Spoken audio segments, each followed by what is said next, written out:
मृत्यू प्रकरणी एसआयटीची स्थापना करण्यात आलेली आहे. कोण कोण आहे त्या समितीमध्ये? ते जामनेरच्या घटना झाल्या होत्या त्या घटनेच्या अनुषंगाने काही संघटना माझं भेट घेतलेलं आहे आणि त्यांचं रिलेटिव्स देखील माझं भेट घेतलेलं आहे. त्यांनी एक SIT फॉर्म हवा म्हणून त्यांनी मागणी होत्या. त्याच्या मागणीनुसार ॲडिशनल SP चाळीसगाव कविता नेरकरच्या अध्यक्षतेखाली 6 लोकांचा SIT आम्ही कालच्या दिवशी बनवण्यात आदेशित करण्यात आलेला आहे.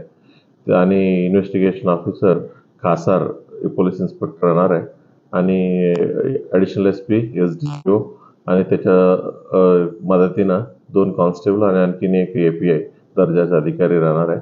हे सर्व लोकांनी चांगल्या पद्धतीनं गुन्ह्याचा तपास करतील आणि चार्जशीट करतील. किती दिवसामध्ये अहवाल जमा करावा लागतो? गुन्हे गंभीर गुन्हे असल्यामुळे 90 दिवसाचं मुदत असतं आणि 90 दिवसाचा अगोदर ते पूर्ण तपास करून त्याच्यानंतर अहवाल आपल्याला सबमिट करतील. किती आरोपी होते? या गुन्ह्यामध्ये 8 आरोपी अटक करण्यात आलेला आहे. आणखी काही आरोपी आहेत?